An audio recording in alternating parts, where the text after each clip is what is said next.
Hey, Frank. Tom Probasco and Frank Watson here. And with Tom Probasco has something to say. Tom, what you got to say today? Well, I've been thinking about what we talked about to some degree last time a week ago. Um, and I'm thinking about, we've talked about this before. And I've said to you, you have called me a poet and a former librarian. But I never think of myself as a poet. I've played music, with groups. I've played some paid gigs, but I never called myself a musician. And I've been thinking about why why that might be. Um, and because I think of you, you're a singer songwriter, musician. I don't have any trouble doing that, but I think overall, what uh, I mean for myself is there was a time when anybody that wanted in the community, as they were uh, back when, whatever I mean by that, people could participate uh, in the arts, such as they were in any given community. They weren't. They could write and read poetry if they chose. They would. Music was probably even more common, and so I remembered some things that I had. I got this file folder that I find things interesting to me about various, say, poems or things about poetry, things about the arts. So I got this couple of things here, probably close to, well, 30 years ago. I read this novel.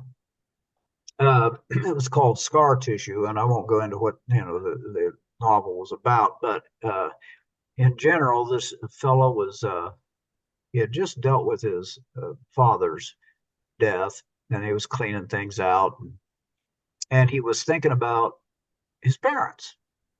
And his mother had been a painter.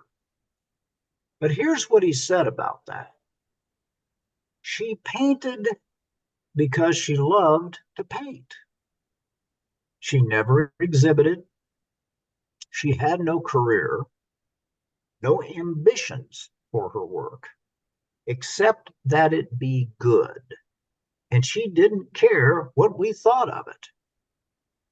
And that has always, I, I said 30 years ago, I read this and I printed it out and kept it, which it sort of does and sort of doesn't describe me. Now, I have, it's important to me, for instance, your opinion of my writing. In fact, because you've found it valuable, I did the chat books and so on and so forth. And Matt Hannigan was another one.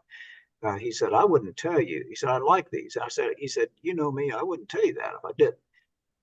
To me, that's success right there. And I have had some poems. I've submitted some poems to different things, and I've had them published. Primarily the Northwest Indiana Literary Journal, which is an online literary journal. Some Indiana Writers Center publications, most recently in their by now online Flying Island, uh, a year and a half or so ago. But still, very much this little piece I just read you reminds me, all that time ago I thought of that. Uh, then there was another thing that I've always remembered, and I printed out. Was William Stafford. Now, William Stafford, uh, he died in '93. Um, very respected poet, different than Robert Frost, um, and some others of that kind of poet who were very, they wanted things to rhyme. They wanted a particular, structure. Frost said that, writing poetry that didn't have a certain structure and rhyming scheme, he said, was like playing tennis with a net down. Uh, William Stafford, different kind of poet. Now he, just to give you an example. Now to lead into this, here's one called. I found this even longer. I found this when I was at Ohio University. Uh, I don't know, 74, 75. Found it in the New Yorker or something, I think. And it's one of my favorite his called So Long. So Long. At least at night, a street light is better than a star, and better good shoes on a long walk than a good friend. Often in winter with my old cap, I slip away into the gloom like a happy fish at the level of love. Okay, at home with all I touch at the level of love.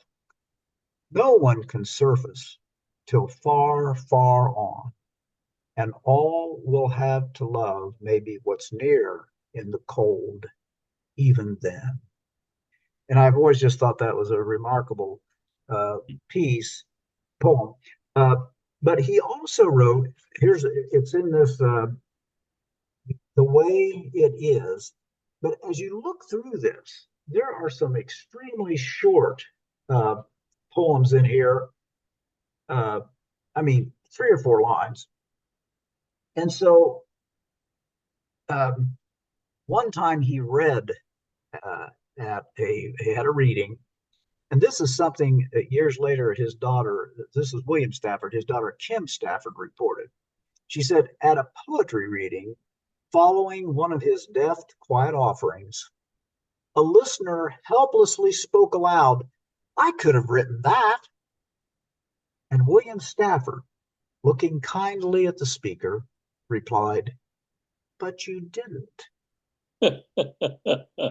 A beat of silence, but you could write your own. So he was very much of this, you know, I told you, I think I mentioned, he said at one point somebody was complaining about something or other. And he said, it's just a poem. So he had a different attitude. Uh, he certainly made his living as a poet, teacher in a school somewhere. But I often think of these things, you know, um, when thinking my own attitude toward myself and poems and music for that matter. So that's kind of my opening thing about all that. I'm becoming acquainted with him through you and fond of him. I find that his words ring they have a certain resonance the way he puts them together. Well, you and I think he's of he's of the segment of society that you and I come from. Um, I was reading this to you in another Zoom, not this one. Um, Our Kind. Remember that one? Yes. Yeah. And so this is another example. I have to find it in here. I wasn't thinking about reading this one, but I think I will. Index of titles. Let's see. I think it was called. Find this. Oh, you. Oh, okay. It's Our People, I believe. Let me just see real quick if I scare this up. But this one I wasn't prepped for, but I think um, it was Our Kind. Let's see. If I can't find it here in a couple of minutes, we'll move on. But it just reminded me so much of well, at least my upbringing.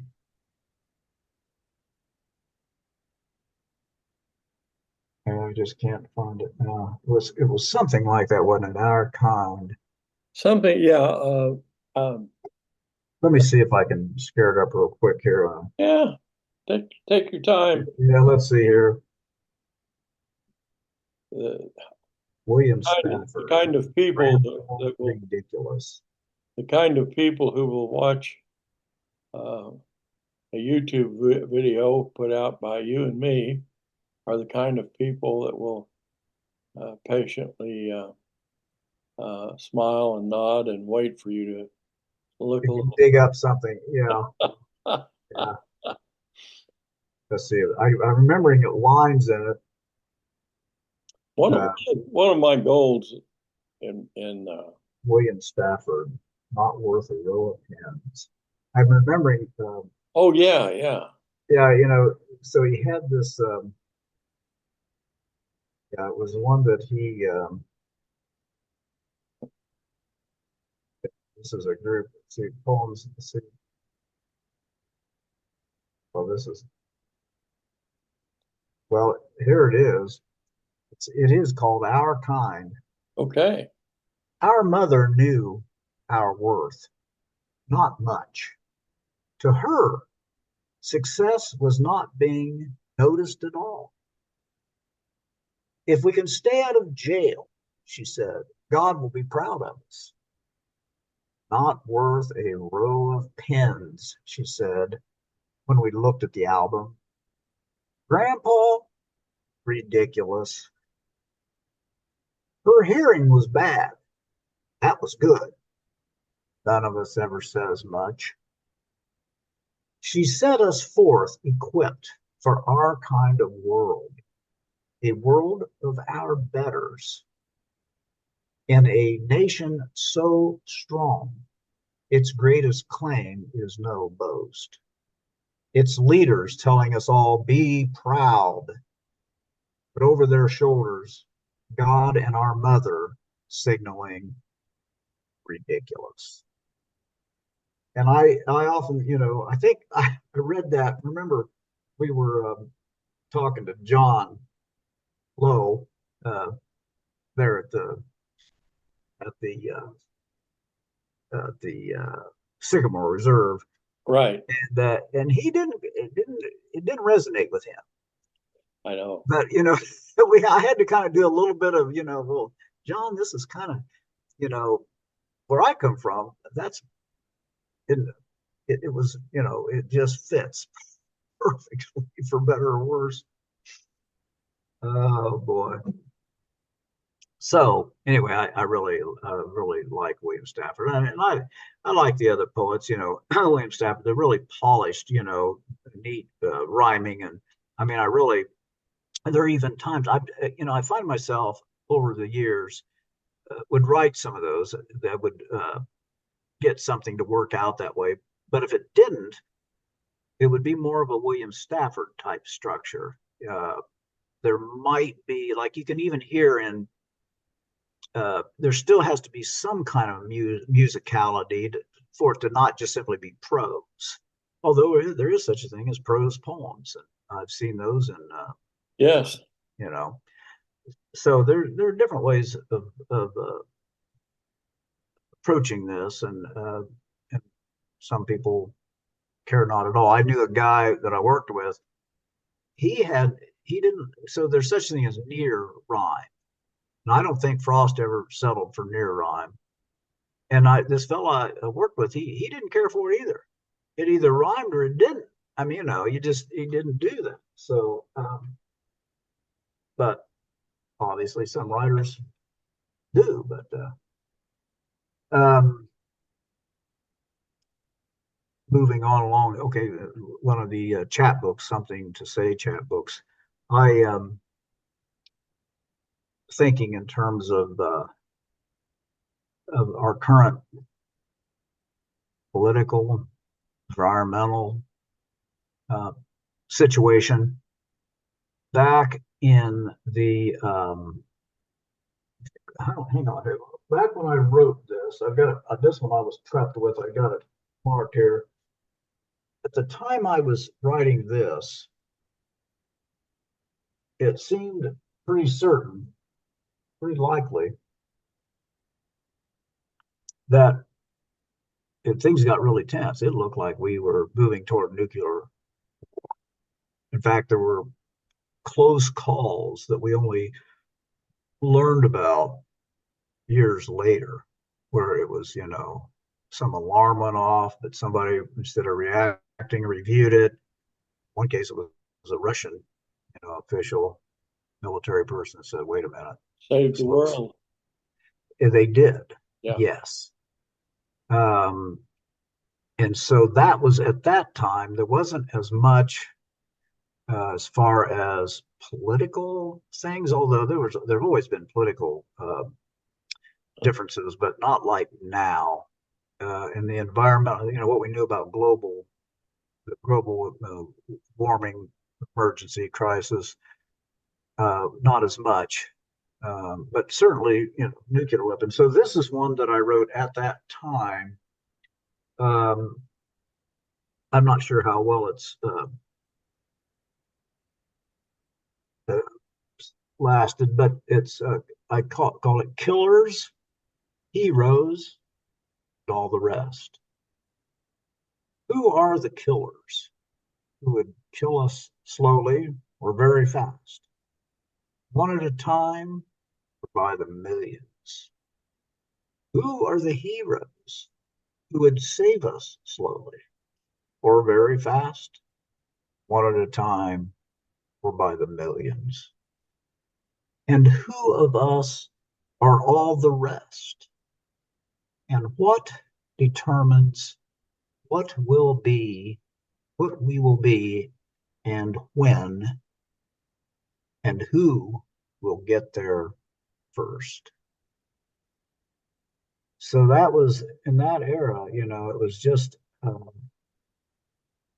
if you were paying attention at all, it was just, the world was fraught. Anytime there was a military movement, um, we were just, mutually assured destruction was supposed to save us, but uh, it began to look like it wouldn't, because all it had to be is one miscalculation, um, an attack, real or not, and these thousands of deadly missiles would go, and that there we'd be. So Yeah. It's like nation states playing chicken. yeah, You know, yeah, it's like teenagers, suicidal teenagers doing that with cars. yeah. And They think they're,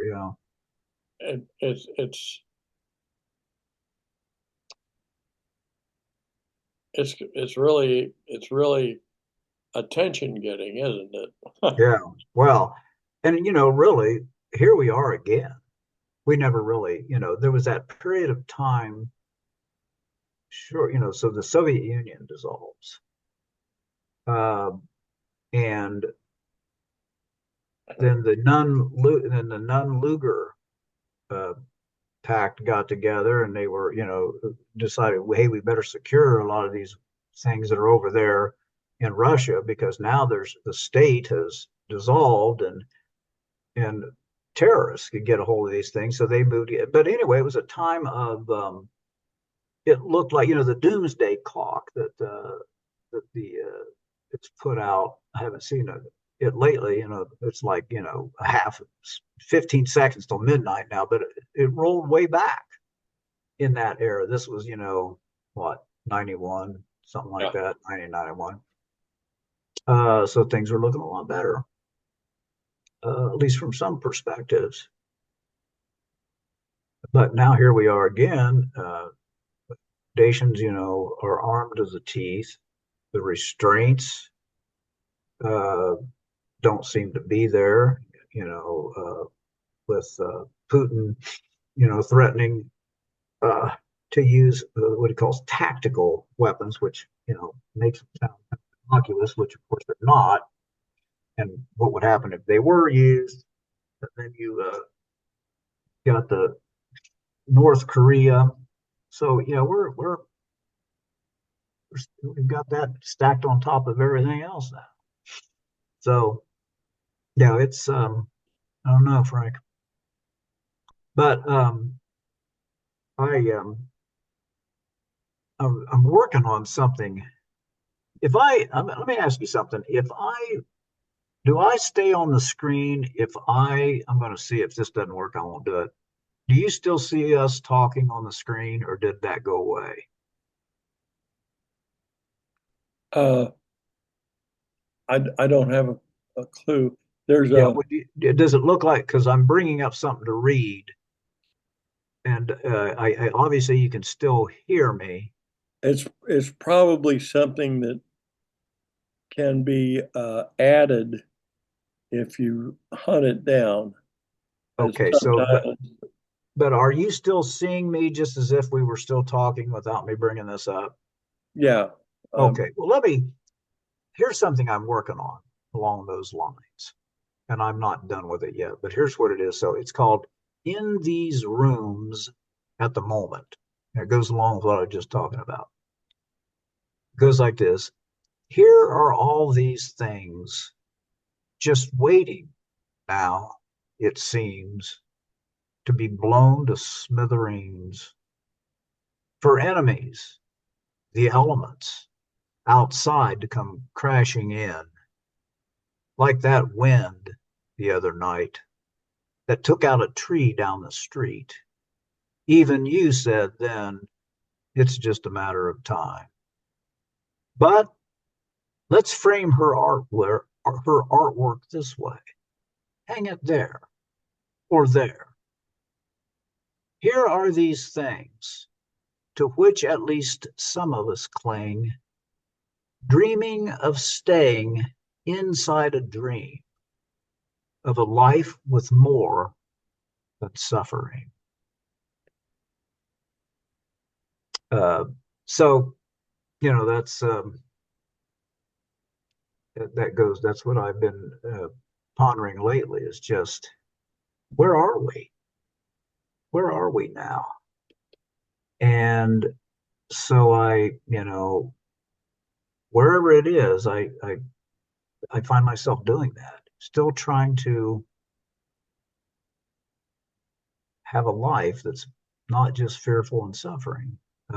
Because right here, unlike many other places in the world, we still can.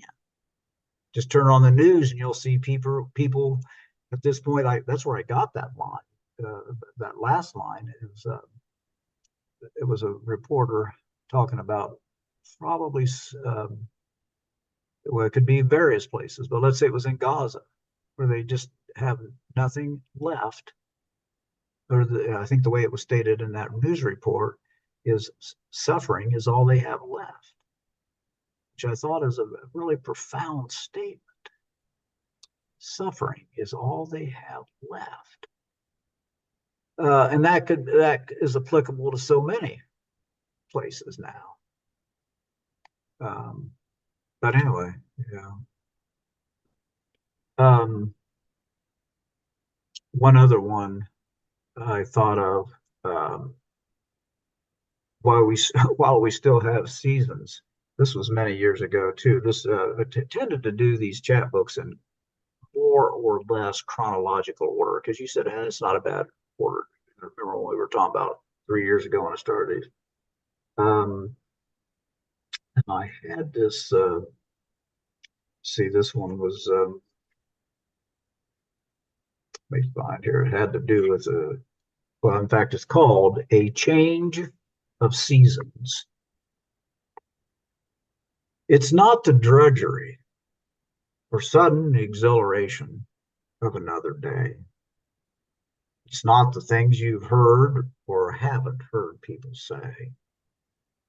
It's not the perception of new and better reasons, but something simple and mysterious as a change or as a change of season.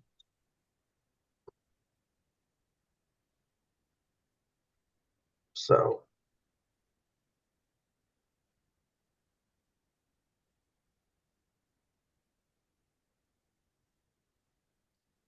Well, Tom, we're down to 5 minutes.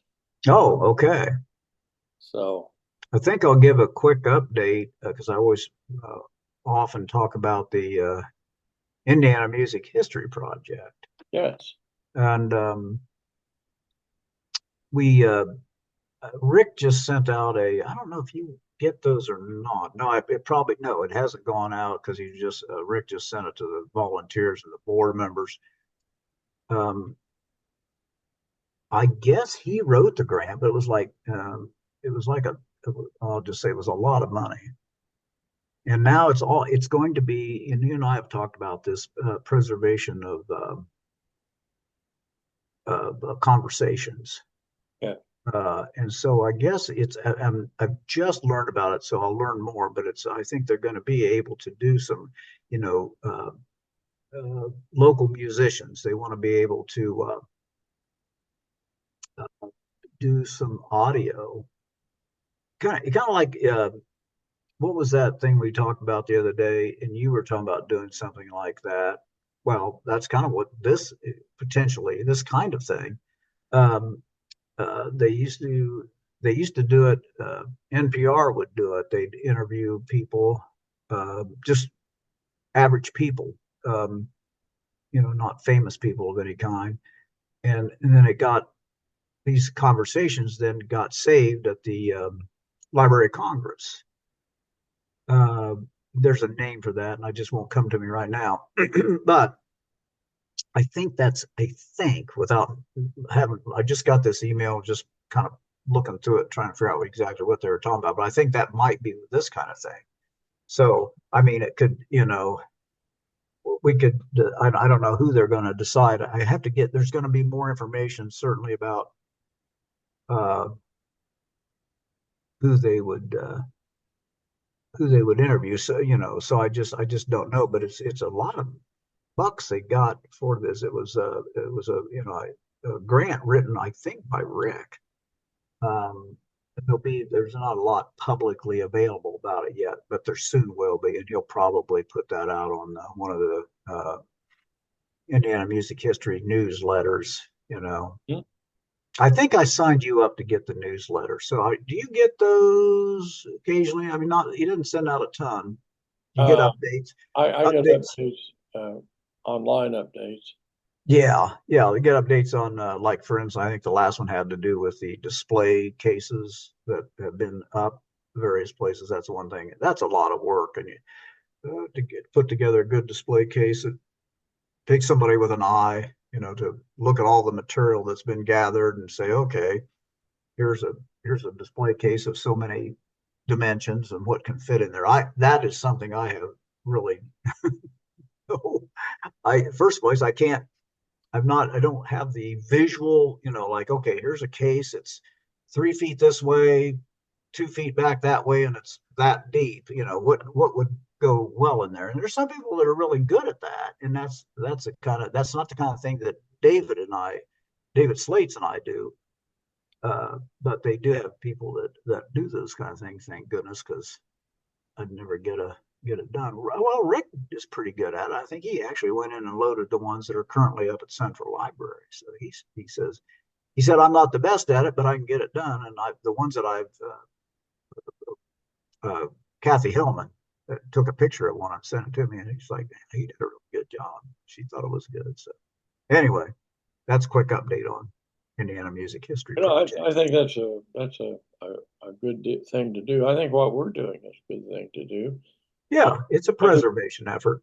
if there's something that history teaches us, it is that the current time doesn't always know when something will have value in the future. Yeah. And Yes. I Van Gogh, for instance, or Thomas Watson, the when the computer was invented, I think that there was an estimate. I think it was Thomas Watson that said that there looked to be a, a need for maybe two or three in the world. Yeah, a very small number. Yeah, people, individuals wouldn't need it, Right. having use for it. Yeah, And I remember that. yeah, and our time is up. Okay. And Tom, thank you so much for Yeah. sharing your choice of poetry as well as your own poetry. Well, thank you, and the same And to you, Frank. it's uh,